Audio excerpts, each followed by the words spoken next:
नमस्कार, मैं वृंदा शर्मा। आज से नवरात्रि की शुरुआत जंगल में मंगल करने वाली, सबका भरण पोषण करने वाली, आशाओं को पूरा करने वाली माँ शाकंभरी के ऐतिहासिक और पौराणिक वर्णन के साथ करती हूँ। बताया जाता है कि हिरण्याक्ष के वंश में दैत्य रूर हुए, उनके पुत्र थे दुर्गम। दुर्गमासुर ने ब्रह्मा जी की तपस्या करके चारों वेदों को अपने अधीन कर लिया था।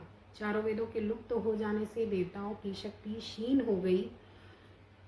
इसके बाद पृथ्वी पर यज्ञ आदि कार्य बंद हो गए। यज्ञ अनुष्ठान न होने की वजह से पृथ्वी पर जल अन्न की कमी हो गई, चारों ओर अकाल पड़ गया। भूख और प्यास से लोग बेचैन हो उठे और त्राहिमाम त्राहिमाम करने लगे। ऐसे में देवताओं ने दुर्गमासुर के साथ युद्ध किया, लेकिन देवता पराजित हो गए। इसके बाद देवताओं ने माँ जगदम्बा की स्तुति की, जप ध्यान किया। बताया जाता है कि इसके बाद माँ जगदम्बा ने योनिजा के रूप में पृथ्वी पर अवतरित हुई और पृथ्वी पर लोगों को भूख प्यास से बेचैन देखकर माँ का हृदय पसीज गया। उनके 100 नैन प्रकट हुए। शतनैना के रूप में देवी की कृपा से संसार में वर्षा हुई। सभी नदियाँ तालाब जल से भर गए और वनस्पतियाँ फिर से हरी भरी हो गई।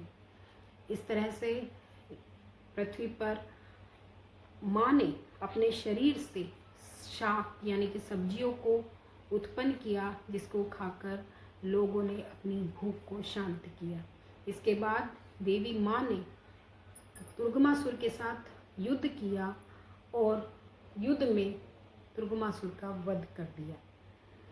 बताया जाता है कि इसी स्थल पर भैरव ने माँ दुर्गा के साथ युद्ध में बलिदान दिया, जिससे प्रसन्न होकर माँ ने भूरा देव के रूप में उन्हें अमृतत्व का आशीर्वाद दिया और साथ ही ये वरदान भी दिया कि मेरे दर्शन से यानी कि माँ भगवती के दर्शन से पहले भूरे देव के दर्शन करने का विधान होगा।